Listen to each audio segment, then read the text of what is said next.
Mi nombre es Taide Gabriela González Lara. Yo soy psicoterapeuta y soy tanatóloga. Una de las cosas esperadas en este tipo de situaciones en la que nos encontramos mundialmente viviendo era que se fuera a repuntar, sobre todo en algunos casos de los trastornos obsesivos y compulsivos, llamados TOCs comúnmente, y que este repunte, además de todo, despertara también algunos comportamientos en las personas,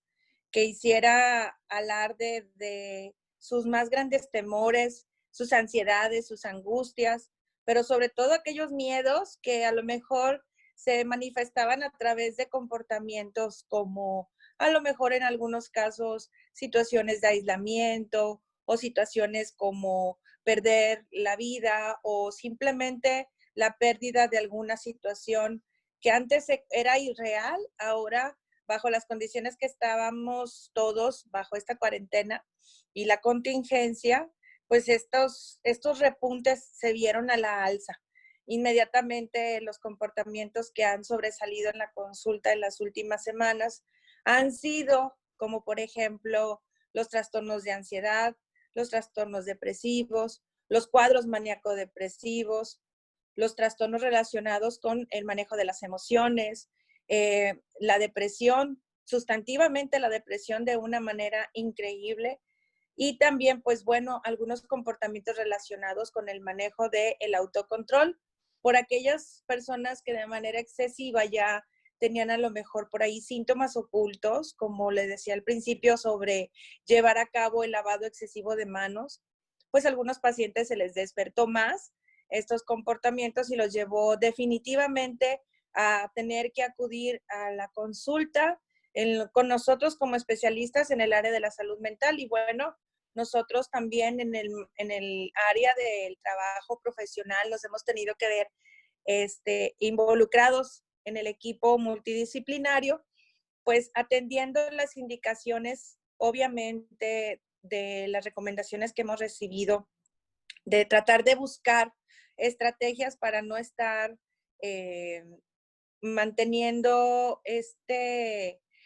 pues digamos, tratando de mantener el confinamiento en casa, pero si no fuera de otra manera, si fuera inevitable, pues tratar de hacer con todas las medidas la consulta. Entonces hemos estado teniendo que compartir por ahí los espacios también y los pacientes con los psiquiatras, con los médicos generales, en algunos casos con algunas personas que se dedican, por ejemplo, a la hipnoterapia o a ejercicios de relajación. Y esto, bueno, a través también del uso de las tecnologías, como lo estamos haciendo en este momento. Han sido alternas, o sea, de manera simultánea he tenido que, debiendo entender o explorando la contingencia o la manifestación del comportamiento de los patrones de las personas que presenten, por ejemplo, si es una situación donde extremadamente se requiere la presencia, pues ahí sí lo hacemos la consulta de manera personal, la sesión de psicoterapéutica. Y si no, pues obviamente, y si se lo permiten y las cosas, tanto la persona del otro lado lo puede manejar y tiene los dispositivos necesarios, pues también hacemos lo que es una videollamada. Un 60% presencial y un 40% por videollamada. Y han aumentado bastante. Aproximadamente yo le decía a una persona que conozco en el área de la epidemiología, yo en una consulta de regular por semana puedo llegar a tener 12 o 14 pacientes. Actualmente he tenido una consulta de el doble y en ocasiones he tenido hasta a veces, no sé, el triple, porque en una semana podía recibir yo a lo mejor 3 o 4 personas diarias, en el sentido de que yo trabajaba de viernes, sábado y domingo, porque de lunes a viernes pues me encontraba en la oficina en la universidad donde trabajo. Pero dadas estas circunstancias en donde también estoy haciendo home office, pues estoy de lunes a domingo acá encerradita, y pues eso me ha dado la oportunidad de poder abrir los espacios. Entonces sí llego a tener hasta 28 o 29 pacientes. que no se detuvieron los problemas de las personas en ningún sentido, ni la vida, por supuesto que se ha detenido afortunadamente. En el plano de lo real, lo que vemos es una transformación y adaptación a las cosas, pero sinceramente, y creo que hay que señalarlo, aquí se está haciendo notar que las personas estamos haciendo uso de nuestros recursos personales a nivel psicológico, tanto los que estamos dando el sostenimiento a las personas que tienen a lo mejor menos posibilidades de resiliarse ante una circunstancia, porque digo, entendiendo esto desde el concepto teórico, la resiliencia finalmente forma parte de un impacto, ¿no? Que nos moldea a la situación, pero ser resilientes es precisamente volver a nuestra forma y que ese impacto no marque nuestra vida para siempre, sino que nos enseñe de una manera evolutiva a transformar la manera en cómo reaccionamos y también que pues podamos sacar lo mejor de nosotros mismos, que también de eso se trata, ¿no? Entonces, no es que creo también que no creo que las personas hayan detenido completamente su vida. La estamos viendo pasar, hay algunos sinsabores, pero de alguna forma, por ejemplo, la consulta permanente, aquellos comportamientos que se presentaban en lo común,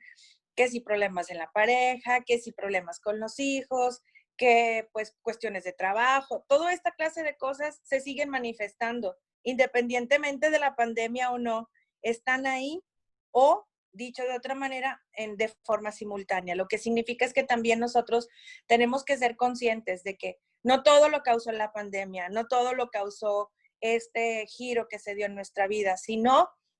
que ya teníamos algunos factores que estaban predisponiendo nuestro comportamiento y además llegó la pandemia. Creo que como en la diabetes como enfermedad te enseña noblemente a cuidarte. Creo que la pandemia como, como una cuestión, una situación general en la vida de todos que va a ser común y para siempre, que marcó el destino de nuestras vidas de alguna manera, nos va a poner como en un parteaguas, en un antes y un después. Ahora sí, como cuando llegan de repente los pacientes en las primeras sesiones, pacientes de primera vez, no mis pacientes de la consulta común, que llegan y empezamos a hablar sobre lo que pasa en este momento, ¿no? Porque pues bueno, entran, les pido que dejen su calzado, que traigan calcetas, que se pongan cubrebocas para su viaje al llegar al consultorio, que se pongan el gel antibacterial, que tomen asiento, los asientos, los cojines están sanitizados, uso el Lysol para cuando entran. Ya cuando se sientan y pasamos toda esa parte previa, lo que sucede es que empezamos a hablar como de, bueno, ¿y cómo te está tratando en este día la situación que vivimos de contingencia? Y la primera es, lo más común es, pues no sé, huelo bien rico, ando más limpio, me siento bien fresco y un comentario así como para cambiar la dinámica del, ay, estoy encerrado y me la paso mal, ¿no? Entonces,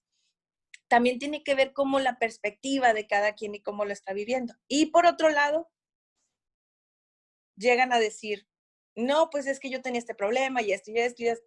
Pero antes de la pandemia, y es simpático porque lo que sucede es que incluso se dan cuenta que ahora piensan de una manera distinta, que valoran su vida de manera distinta, que valoran a las personas que están con ellos. Y esa clase de cosas, pues bueno, sí se las dio la oportunidad de la pandemia. Sin embargo, algunos otros comportamientos se siguen presentando con o sin pandemia. El caso de los nuevos ha sido, lo más común ha sido porque ahorita como que están en casa, como que tienen tiempo de pensar en sí mismos, como que dicen, ah, caray, o sea, qué mala relación tenía yo con mi papá y no me había dado cuenta, híjole, qué mal me llevo con mis hermanos y no me había dado cuenta, porque como no convivían, como no tenían este tiempo de myself, estar ahí, o sea, introyectarse, como que no habían tenido esta oportunidad. No, pues yo creo que decían, no, pues voy al psicólogo ya cuando esté reventando, o voy al psicólogo cuando ya no tenga a lo mejor todo aquello que supuestamente me estaba molestando, porque pues lo evadían, ¿no? Y entonces ahora ya lo tuvieron que manejar de una forma confrontativa y eso los está llevando incluso a ser reflexivos, un poco más reflexivos acerca de quiénes ellos son. Ujú, claro. Y, por ejemplo, se ha manejado en últimas fechas cuestiones de violencia al interior de la familia. ¿Eso cómo lo ha percibido usted? ¿También se manifiesta en las consultas? Una característica principal es que cuando hay falta de autocontrol, como lo mencioné como uno de los comportamientos que se manejan en psicoterapia, cuando hay una escasez en ese tema, mmm, probablemente pensamos en la agresión, pero cuando estamos hablando de pacientes con trastornos emocionales y alteraciones en la conducta, hay que entender que hay personas que no agreden, sino se autoagreden. Entonces, no necesariamente es, yo creo que eso lo pueden decir en una suposición de que, bueno, pues como no convivía el papá con sus hijos, entonces ahora sí se está portando estricto y ahora sí sus hijos están sabiendo cómo es papá y la mano dura. Pero pues tenemos el cuadro opuesto, donde como el papá no había estado tanto con ellos, ahora en realidad hasta les está dando la chance de que no hagan la tarea o de que no manden sus evidencias o que conviven más con los hijos o a lo mejor el papá anda ocupado poniendo la tabla, la madera y lo último que hace es querer ir a ver cómo está el hijo, ¿no? Entonces, no puedo decirte que todo sea efectivamente agresión hacia afuera, a veces es autoagresión. A lo mejor para nosotros decir que el papá se va a checar la madera en lugar de estar con sus hijos, a lo mejor nosotros lo vemos como egoísmo, pero qué tal que el papá se está autocastigando y esa es una manera de reprenderse a sí mismo porque no conoce a sus hijos. Entonces, no pudiéramos generalizar que la agresión o que en este caso la violencia intrafamiliar o la violencia doméstica o de cualquier tipo, patrimonial, etcétera, sea una cuestión derivada de este confinamiento. Creo que esos son síntomas que han mutado y que han mutado de una forma en la que se manifiestan a veces de manera silenciosa y en otras ocasiones de manera muy abrupta, como cuando tenemos en ciertos núcleos de familia, pues tendencias suicidas, casos en donde suavemente hay un alcoholismo o donde hay un abandono en las personas, donde hay síndromes de acumulamiento, donde hay síndromes de, no sé, de Estocolmo, donde mamá está enamorada de papá y papá es agresor. O sea, hay muchos comportamientos que están relacionados con aquellas cosas que nosotros a lo mejor por fuera somos muy buenos y señalamos y decimos, no, es que mi hermana tiene problemas con su esposo y tal y cual, pero no nos volteamos a ver a nosotros y no nos ponemos a hacer nuestra tarea personal en decir, ¿y yo cómo estoy? Entonces creo que hablar de violencia es hablar muy por encima de las cosas y suponer en un terreno en donde en lo particular específicamente pueden existir muchas cosas que nos hagan ver más claramente y sin temor a equivocarme de manera real, justificada y hasta cierto punto entendida. No estoy diciendo con esto que acepto la violencia, pero que los cuadros que nosotros a lo mejor consideramos de violencia, en lugar de eso son más bien comportamientos autoagresivos. Población más productiva entre los 18 y hasta los 45, 50 años es la producción más, digamos, la población más alta que se atiende en la consulta. Muy humildemente puedo compartir que en este momento de mi vida creo que me ha tocado también resolver cosas a nivel personal por el ritmo de vida y trabajo. Yo trabajo de lunes a domingo, entonces de manera personal me ha tocado estar un poco más en casa, me ha tocado estar más incluso en la cocina y también he podido convivir un poco más con mi familia, con mis hijos, especialmente con mis hijos porque pues en la universidad el ritmo de vida cambia, ¿no? Entonces, a veces llegaba a ver a mis hijos como muy temprano y luego hasta la noche porque al mediodía no coincidamos en la comida. Creo que lo que he aprendido es a valorar el tiempo que tenemos para convivir juntos y también me ha dado tiempo para estar con mis mascotas. Amo a mis perros, entonces ellos también son los ganones en esta pandemia porque estamos más tiempo junto con ellos. Me gusta y disfruto muchísimo, muchísimo. Entonces ha sido una experiencia muy linda y en la práctica profesional te puedo asegurar que me siento responsable del trabajo que hago con mis pacientes y sí, aunque mantenemos una conversación de pronto por la vía del WhatsApp o llamadas o cosas así por el estilo, a veces cuando te gusta mucho lo que haces sientes que es insuficiente, pero pues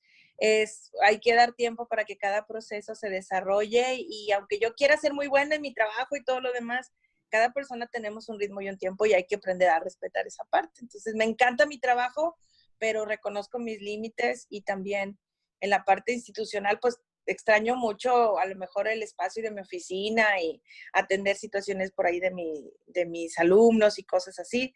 pero me he dado cuenta que también hay un gran equipo detrás y no me han dejado sola, y es que esto no ha sido difícil, ha sido una cosa muy bonita, la verdad.